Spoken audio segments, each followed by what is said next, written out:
Hello সকলকে, সকাল সকাল রেডি হয়ে এত সুন্দর ভিউ দেখতে দেখতে কোথায় যাচ্ছি বলো তো? সকলে মিলে যাচ্ছি দিদির নতুন ফ্ল্যাটে। ফ্ল্যাটটা হচ্ছে শ্রীরামপুরে। তো ওখানে আমাদের সকলের আজকে গেট টুগেদার অ্যারেঞ্জ করেছিল আমার দিদি। তো সেখানে আমাদের পুরো নন্দী পরিবার মিলে আমরা চলে গেছি। আর ফ্ল্যাটটা তোমরা দেখতে পাচ্ছ, মানে লিটারেলি মাথা উঁচু করে দেখতে হচ্ছে। চারিদিকের ভিউটা দেখতে পাচ্ছ, অসাধারণ, মানে নিজের চোখে না দেখলে এটা অবিশ্বাস্য। এত সুন্দর ভিউটা ছিল। একটা ছিল 27 তলা অবধি, আর দিদির রুমটা ছিল হচ্ছে 21 তলায়। তো আমরা সকলে লিফটে করে চলে যাচ্ছি 21 তলায়। রুমে চলেও এসছি, পৌঁছে গেছি। আর ভীষণ গরম ছিল, আর সেদিনকে না আমার শরীরটা ভীষণ খারাপও ছিল, প্রচন্ড ঠান্ডা লেগে গেছে, শরীরটা পুরো ম্যাজ ম্যাজ করছিল। দেখো ওদের ব্যালকনি থেকে কত সুন্দর লাগছে ভিউটা, গঙ্গার হাওয়া দারুণ লাগছিল, আর বাড়িগুলো পুরো ছোট ছোট ছোট ছোট লাগছিল।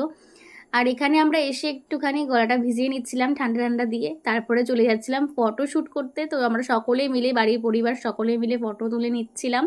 আর এখানে দেখো ঘরটা কত সুন্দর করে সাজিয়েছে। তো এখানে সবাই ফটো ভিডিও সবকিছু করে চলে গেলাম খাওয়া দাওয়া করতে।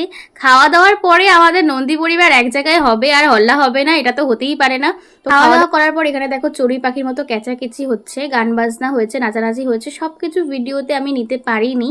যাই হোক, আর নেওয়া সম্ভবও না, আমি সবাই এনজয় করতে মানে মেতেছিলাম। যাই হোক, আজকের মতো ভিডিওটা আমি এখানেই শেষ করছি। ভালো লাগলে লাইক করে দিই।